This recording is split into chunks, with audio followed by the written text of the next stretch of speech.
HarlequinAudio presents The Songaminute Man, How Music Brought My Father Home Again, by Simon McDermott. Read by Simon McDermott. For My Father. Pride of Britain Awards, November 2016. The lights were blinding. I was sat surrounded by some of Britain's most famous faces, Simon Cowell, Stephen Hawking and Prince Charles. Two cameramen made their way over to my table, one positioning himself right in front of me. I could see the red lights. I knew they were recording and my heart was pounding. On the stage, James Corden filled the screen, his voice booming across the room. There's a carpool karaoke star I want to pay tribute to this evening that isn't to do with me. He's 80 years old and he has the voice of Frank Sinatra, and instead of Sunset Boulevard, he likes to cruise the mean streets of Blackburn, Lancashire. Ladies and gentlemen, I give you Mr. Ted McDermott and his son Simon. The screen cut to a video of me driving with my dad in the car as he belted out Volare. I felt pride and heartbreak all at once. There was the dad I knew and loved. He was happy and full of joy, with little sign of the confusion and aggression that had blighted our lives for the past 4 years. The interview cut to a picture of Mum and Dad when they were younger, and then to Mum as she sat there with tears in her eyes. "You do get upset about it. The person that you knew is slowly going away," she said. How did we get here? My dad, Ted, was diagnosed with dementia in 2013 when he was 77. He can no longer recognise his family or where he is. It's been devastating to watch this insidious disease take him over, but through everything, music has been the one thing that's kept us together. Dad still loves to play his records at full volume as he sings around the house, remembering the words to every song, even if he doesn't recognise anything else around him. Living with dementia means that no day is ever the same. There are moments when Dad is happy and caring, and moments when he gets incredibly angry and upset, but not know why. Evenings he'll often spend hours wandering around the house, shouting my mum's name or looking for people who aren't there. It was after one particularly bad outburst that I took Dad driving around the Ribble Valley in Lancashire, playing his old backing tracks to try and calm him down.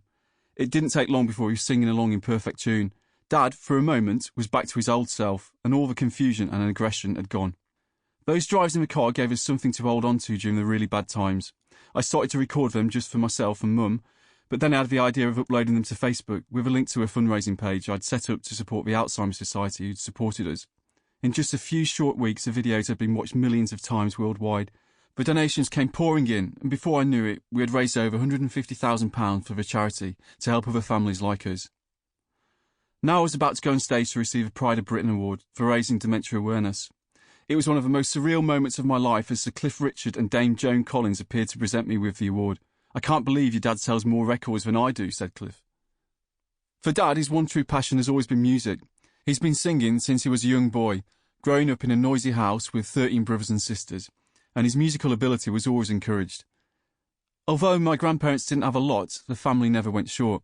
My granddad was hard-working, with a job in the forge and lots of friends down at the local pub, while my grandmother was a strong and loving mother who knew everyone on the estate where she lived.